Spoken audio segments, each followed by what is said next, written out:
우리가 함께 읽은 이 말씀을 가지고 믿음에서 영생으로 라는 제목으로 함께 은혜를 나누겠습니다. 예수님이 공생의 생활을 하신 그 말씀을 기록한 복음서가 마태, 마가, 누가, 요한 4복음서입니다. 이 중에 마태, 마가, 누가 복음을 같은 눈으로 보았다. 그래서 공관복음이라고 말을 합니다. 그리고 요한 복음은 다른 복음서들과 다른 내용을 기록을 하고 있습니다. 공관복음에 나오는 내용이 요한복음에 안 나오는 것이 많고, 또 요한복음에 기록된 것이 공관복음에 안 나오는 내용이 많습니다. 마태는 왕이신 예수님을 강조했고, 그래서 왕의 족보로부터 시작을 합니다. 마가는 종으로 오신 섬김의 예수님을 강조를 합니다. 누가는 인간이신 예수님을 강조합니다. 이에 반해서 요한복음은 하나님이신 예수님을 강조하고 있습니다. 그래서 요한복음에는 예수님의 어린 시절이나 예수님의 족보가 등장을 하질 않습니다. 예수님이 시험을 받으신 일이나 변화산 사건, 승천하시는 일, 이런 것도 다 생략이 되어 있습니다. 요한복음의 별명은 독수리 복음입니다. 이 독수리는 하늘을 날 때 태양을 똑바로 쳐다보아도 눈이 멀지 않는다고 합니다. 독수리 복음이라는 별명이 있는 것은 이 요한복음 안에는 예수님의 영광이 특별하게 계시되어 있기 때문입니다. 첫 대목부터 아주 특별하게 말씀합니다. 태초에 말씀이 계시니라. 이 말씀이 하나님과 함께 계셨으니 이 말씀은 곧 하나님이시니라. 그가 태초에 하나님과 함께 계셨고 만물이 그로 말미암아 지은 바 되었으니 지은 것이 그가 없이는 하나도 된 것이 없느니라. 예수님으로 말미암아 만물이 창조되었다는 것입니다. 그러면 예수님은 창조주 하나님이시고 하나님과 본질적으로 같은 분임을 말씀하고 있습니다. 그 말씀이 육신이 되어 우리 가운데 거하심에 우리가 그의 영광을 보니 아버지의 독생자의 영광이요 은혜와 진리가 충만하더라, 이렇게 말씀합니다. 예수님의 영광은 아버지의 영광이고 독생자의 영광이다. 그리고 본래 하나님을 본 사람이 없으되 아버지 품속에 있는 독생하신 하나님이 나타나셨느니라. 우리가 하나님을 본 사람은 아무도 없지만 아버지의 품속에 있는 독생하신 아들 예수님이 우리에게 나타나셨다. 인간의 몸을 입고 이 땅에 오신 겁니다. 이것을 하나님의 심장을 떼어주신 사건이라고 했습니다. 오늘 본문은 요한복음을 기록한 그 이유와 목적을 말씀합니다. 모든 글에는 그 글을 쓴 이유가 있고 목적이 있는데, 오늘 본문 31절에 보면 오직 이것을 기록함은 너희로 예수께서 하나님의 아들 그리스도이심을 믿게 하려 하며 또 너희로 믿고 그 이름을 힘입어 생명을 얻게 하려 함이니라, 이렇게 말씀했습니다. 이 말씀이 바로 요한복음을 기록한 아주 핵심적인 말씀입니다. 사도 요한이 요한복음을 기록한 첫 번째 목적은 예수님이 그리스도이심을 증명하고 보여주기 위함입니다. 예수님은 그리스도이시다. 하나님은 타락한 인류를 구원하기 위해서 한 민족을 선택하셨습니다. 그 민족이 바로 유대민족이고 이스라엘입니다. 이스라엘은 오랫동안 한 존재를 기다렸는데 그 이유는 그분에 의해서 구원이 이루어지기 때문입니다. 그래서 이스라엘 백성들이 수천 년 동안 기다려온 존재를 히브리어로는 메시아라고 하고 헬라어로는 그리스도라고 말을 합니다. 그런데 구세주가 이 땅에 오신다고 해도 그분이 메시아이고 그리스도인지 어떻게 알 수가 있습니까? 그리스도가 오시면 그리스도라는 것을 알아야 되지 않겠습니까? 그래서 하나님께서 이사야 선지자를 통해서 구체적으로 말씀하셨는데, 이사야 61장 1절에 보면 주 여호와의 영이 내게 내리셨으니 이는 여호와께서 내게 기름을 부으사 가난한 자에게 아름다운 소식을 전하게 하려 하심이라. 나를 보내사 마음이 상한 자를 고치며 포로된 자에게 자유를, 갇힌 자에게 노임을 선포하며 라고 말씀했습니다. 이게 이사야 선지자를 통해서 장차 메시아 그리스도가 오실 것인데 그분이 어떤 분인가를 말씀한 것입니다. 그런데 여기 보면 주 여호와의 영이 내게 내리셨다. 주 여호와의 영이 내린 그 나는 누구입니까? 이사야는 아닙니다. 누군가가 오는데 그가 어떤 존재인가? 바로 하나님께서 보내실 메시아를 의미합니다. 이 메시아의 특징이 무엇입니까? 모든 사람이 알 수 있도록 그에게 성령이 임해야 됩니다. 하나님께서 그에게 기름을 부으신다는 그런 의미입니다. 그리고 가난한 자에게 아름다운 소식을 전합니다. 마음이 상한 자를 고칩니다. 포로된 자에게 자유를 줍니다. 갇힌 자에게 노임을 선포합니다. 그분이 바로 그리스도라고 예언을 하고 있습니다. 그런데 놀랍게도 메시아에게 기름을 부으신다는 예언이 되어 있는데 예수님이 요단강에서 세례를 받고 올라오실 때 예수님에게 성령이 강하게 임했습니다. 하나님은 그날 예수님께 성령을 부으셨습니다. 기름을 부으신 겁니다.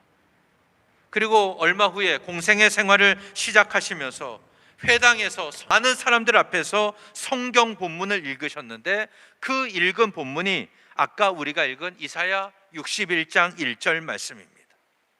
이걸 말씀하는 것이 누가복음 4장 20절인데 책을 덮어 그 맡은 자에게 주시고 앉으시니 회당에 있는 자들이 다 주목하여 보더라. 예수님이 이사야의 말씀을 읽은 다음에 회당에 책 맡은 자에게 주십니다. 그때 사람들이 다 주목하여 봤습니다. 성경을 읽은 후에 누가복음 4장 21절에 보면 이에 예수께서 그들에게 말씀하시되 이 글이 오늘 너희 귀에 응하였느니라. 이렇게 말씀을 하십니다. 이 글이 오늘 너희 귀에 응하였다. 이게 무슨 말이냐면 이사야의 말씀이 오늘 이루어졌다는 그런 의미입니다. 많은 사람이 예수님에 대해서 부정합니다. 예수님을 믿질 않습니다. 그 이유는 무지하기 때문입니다. 알지 못하기 때문입니다. 성경을 모르기 때문입니다. 예수님은 성경의 예언처럼 자신이 메시아이심을 밝혀주셨습니다. 사도 요한은 이것을 기록한 겁니다. 예수님이 그리스도이고 메시아인 것을 구체적으로 증명하기 위해서 그분이 행하신 일을 기록했습니다. 병을 고치신 일, 기적을 행하신 일을 요약해서 기록했는데 그것을 7가지 표적이라고 합니다. 표적. 기적이라는 말이 아니라 표적이라는 말을 쓰고 있습니다. 표적. 그것은 사도 요한이 기록한 이 기적이 예수님이 그리스도이심을 보여준다는 겁니다. 그러니까 기적이 중요한 것이 아니라 이 기적에 담겨 있는 의미가 중요한 것입니다. 예수님이 기적을 행하심으로 자신이 그리스도이심을 보여주신 겁니다.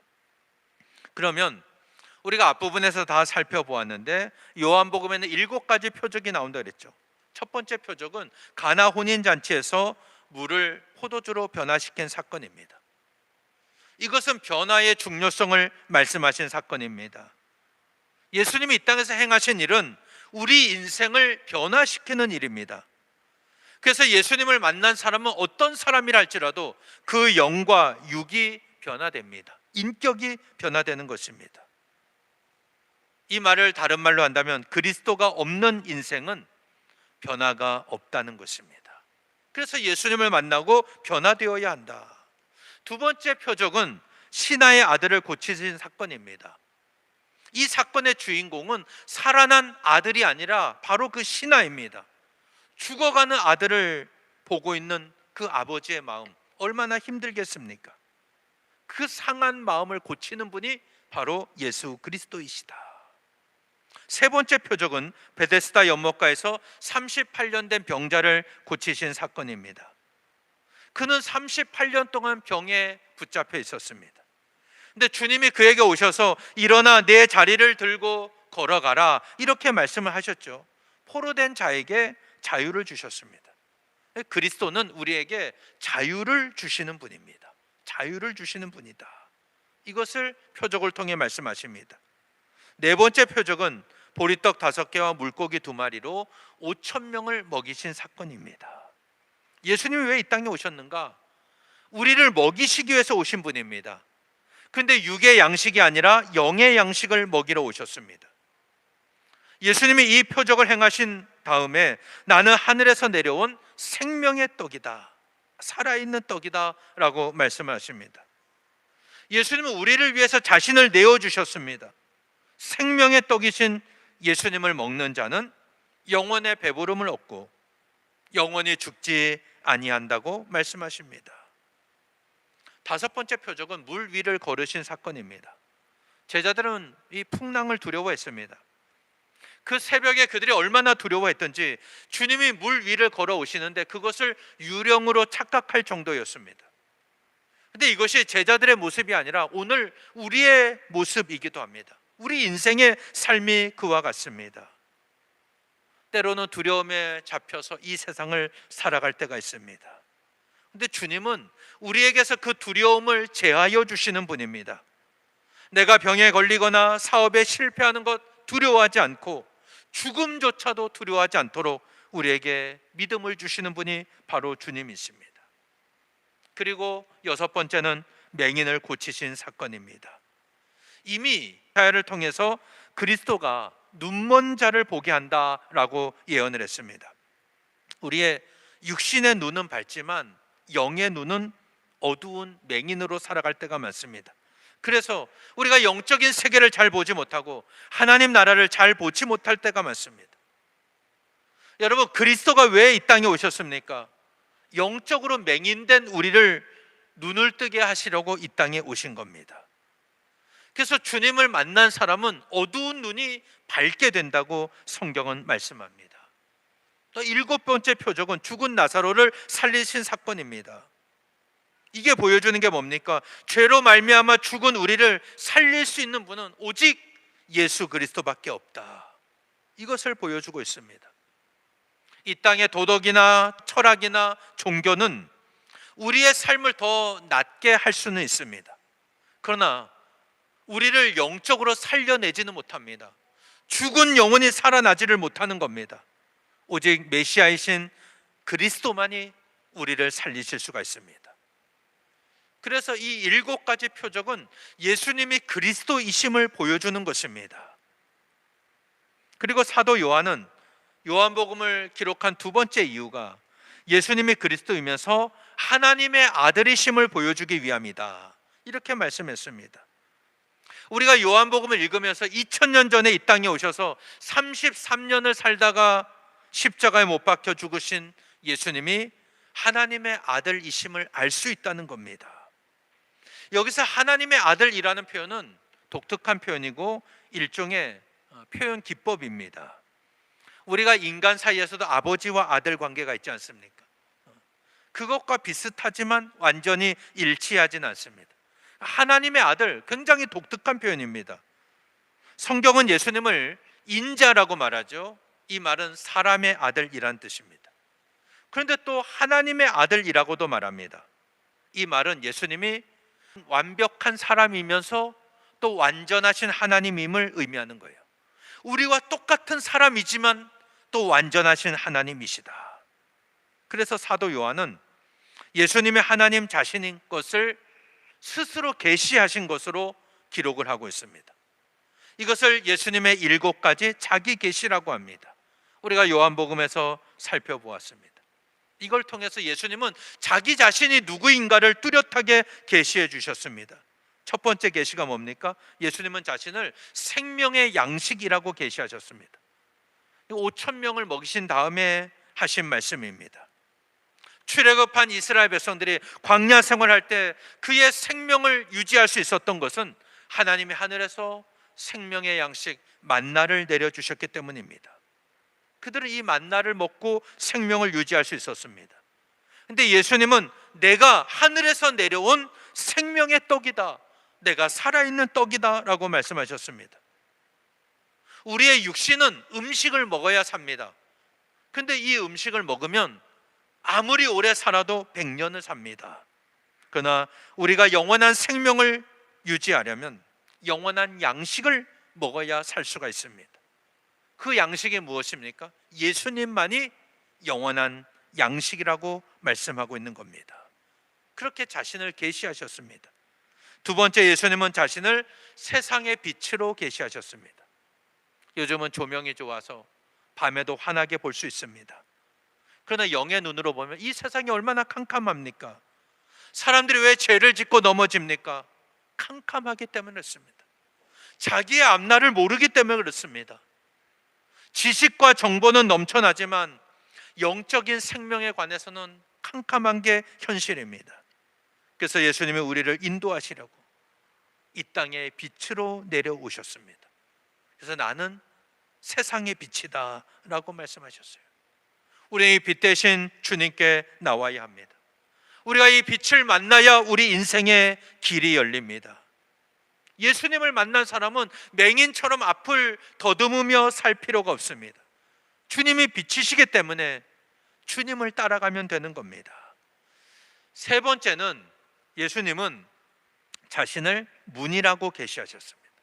예수님은 양의 문이십니다.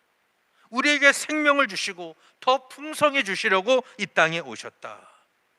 그래서 생명으로 인도하는 문은 오직 예수 그리스도뿐입니다. 우리가 이 예수님을 통해서만, 이 문을 통해서만 우리 안에 들어가야 됩니다. 다른 문은 없습니다. 네 번째, 예수님은 자신을 선한 목자라고 말씀을 하셨습니다. 우리가 아무리 강한 것 같아도 영적으로 보면 매우 연약한 존재입니다. 나 자신도 지킬 수 없고 다른 사람도 지킬 수 없습니다. 삭구는 목자가 아니고 양도 재앙이 아니기 때문에 이리가 오면 양을 버리고 도망간다고 했습니다.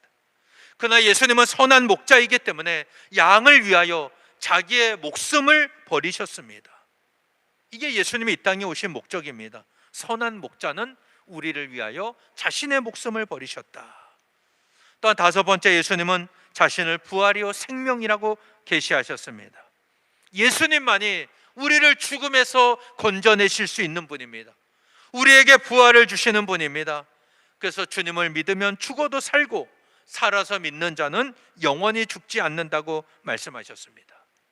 여섯 번째, 예수님은 자신을 길과 진리와 생명이라고 계시하셨습니다. 우리가 하나님께로 갈 수 있는 유일한 길은 예수 그리스도뿐입니다. 주님이 진리이시고 우리에게 생명이 되십니다. 그래서 예수님으로 말미암지 않고는 아무도 아버지께로 갈 수가 없다고 자신을 계시하십니다. 일곱 번째, 예수님은 자신을 포도나무라고 말씀하셨습니다. 우리는 열매를 먹고 삽니다. 그러나 우리의 노력만으로는 이 열매를 맺을 수가 없고 거둘 수가 없습니다. 우리가 풍성한 열매를 맺으려면 포도나무이신 예수님께 접붙여져 있어야 합니다. 우리가 주님 안에 거하고 주의 말씀이 우리 안에 거하면 우리가 원하는 대로 무엇이든지 이루어 주시겠다고 주님은 말씀하셨습니다. 우리가 열매를 많이 맺으면 하나님께 영광이 됩니다.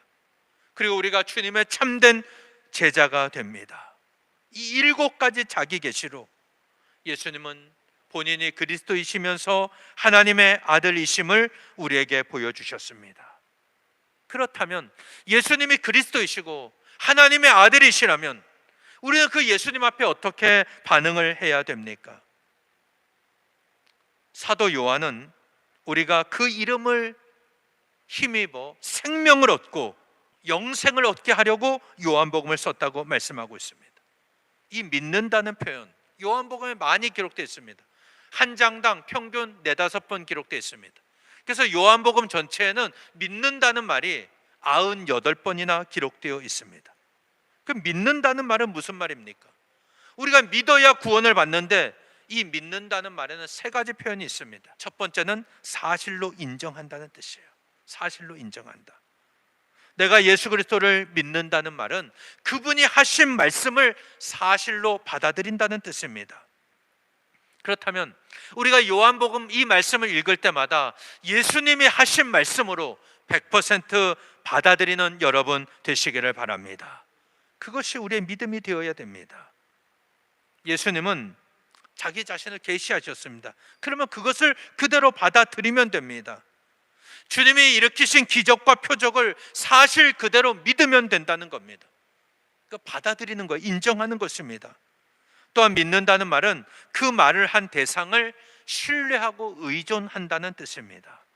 내가 하나님을 믿는다, 그 말씀을 하신 하나님을 신뢰하고 하나님을 의존하고 온전히 하나님만 바라본다는 뜻입니다. 우리는 하나님을 믿고 예수님을 믿는다면 그분이 하신 말씀이 기록된 이 성경을 온전히 믿고 따라가야 됩니다. 우리가 이 말씀을 100% 사실인 걸 믿는다면 이 말씀 앞에 내 인생을 걸고 내 삶을 걸고 살아야 하지 않겠습니까? 그런데 문제는 우리가 그렇게 하지 않는다는 데 있습니다. 우리가 예배도 잘 드립니다. 봉사도 합니다. 오랫동안 교회도 다닙니다. 그런데 이 말씀 앞에 내 삶을 100% 온전히 맡기고 의지한 적이 없습니다. 그것이 오늘 우리의 문제입니다. 말씀하시는 대상을 바라보질 못한다는 겁니다. 주님이 이렇게 살아라, 그럼 내가 너에게 복을 주겠다, 이렇게 말씀하셔도 절대 나 자신을 맡기지 못합니다. 믿음은 그런 것이 아닙니다. 이런 믿음으로 살면 영원한 생명을 얻지 못한다는 겁니다. 마지막으로 믿는다는 것은 말 그대로 예수님을 믿는다는 뜻입니다. 이건 너무나도 중요한 것입니다. 왜 그런가 하면 오늘 많은 사람들이 예수님을 믿는다고 하지만 교회 안에 있지만 예수님보다 다른 것을 더 믿고 살아가기 때문입니다. 자신의 체험을 더 중요시 여깁니다. 내 눈에 보이는 기적을 더 중요하게 여깁니다. 그것이 신앙생활에 유익하긴 하지만 반드시 좋은 것은 아닙니다. 어떤 사람이 기도를 많이 합니다. 믿음이 좋은 것처럼 보입니다. 근데 자세히 보면 자기 유익만을 위해서 기도하고 있습니다. 자기 자신만을 위해서 기도하고 있는 거예요. 이것은 위험한 신앙입니다. 우리의 삶에 필요한 하나님의 뜻은 이미 이 말씀 안에 명확하게 기록되어 있습니다. 다 계시되어 있습니다. 그렇다면 우리가 죄 앞에서 고민할 이유가 없는 거예요. 이미 성경에 답이 나와 있습니다. 우리가 예수님을 온전히 믿지 않고 다른 것을 의지하기 때문에 자꾸 고민하는 거예요. 내가 이것을 해야 되나 말아야 되나 고민하는 겁니다. 예수님을 온전히 바라보면 믿으면 그렇지 않다는 겁니다. 여러분, 믿음은 이 땅에 찾아오신 하나님의 아들 예수 그리스도와 인격적인 관계를 맺는 것입니다. 그래서 믿음은 삶으로 연결됩니다. 믿음은 삶으로 연결되는 거예요. 내 머릿속에만 계신 하나님, 내 머릿속에만 있는 말씀이 아니라 이 삶에 하나님이 나타나야 됩니다. 내 삶을 통해 말씀을 실천하며 살아야 됩니다. 그래서 야고보 사도는 행함이 없는 믿음은 그 자체가 죽은 것이다, 이렇게 말씀을 했습니다. 행함이 있는 믿음이 우리를 영원한 생명으로 인도합니다. 제가 예를 한번 들어보겠습니다. 어떤 사람이 몸이 아파서 병원에 갔습니다. 의사를 만났는데 그에게는 이 의사가 나를 치료할 수 있다는 믿음이 있습니다.